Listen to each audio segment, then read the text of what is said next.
2, 1. Madam Speaker, ladies and gentlemen, let's be real.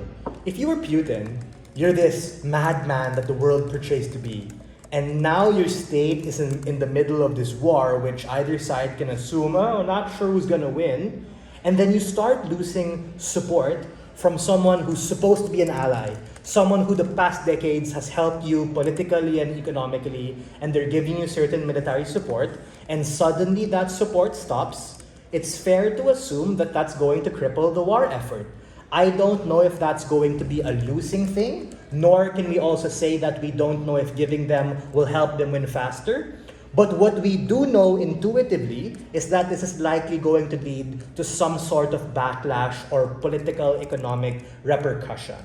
They're probably going to get very upset at China and Xi and do exactly what they did against the US. My whip told you about how they sold a lot of these currency reserves in a form of economic retaliation against the state, and they did a host of different things like trade embargoes and other forms of tariffs to be able to challenge that.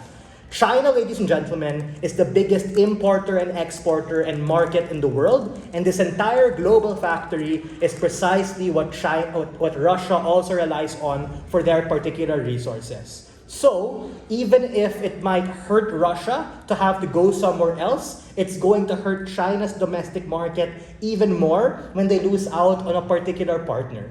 We think that that value at least stands in this debate because we question the lens in terms of making this decision. It might be a different discussion if this debate's about whether or not they're going to give support to Russia. But the fact that it's hindsight because they're already giving support, we think that the point in which they backtrack on their word opens their market up to so much economic risk. But what did side government tell us, right?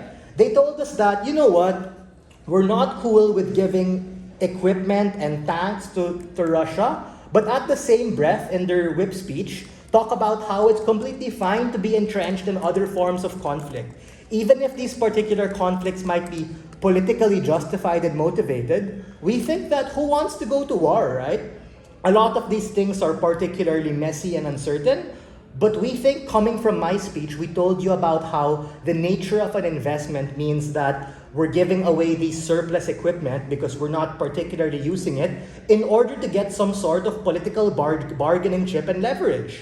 I'm not too sure how big that would be, but I do know that not having that is something that you won't be able to get when you can't collect your debt of gratitude coming from Russia, the point in which the war ends or the point in which they're more able to help them.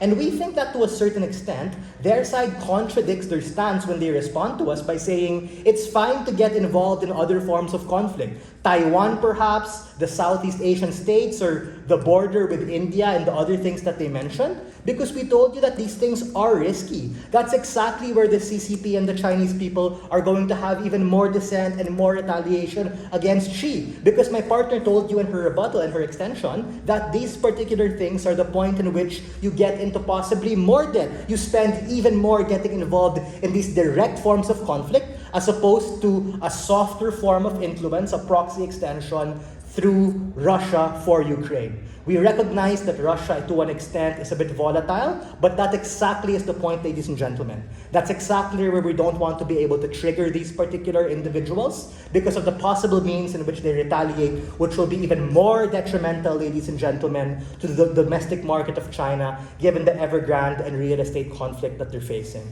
So ultimately, there's a lot of uncertainty, but we do know that pushing them the wrong way and pushing these buttons is likely to lead to more harm, and for all of these reasons, we're very proud to stand in opposition. Thank you.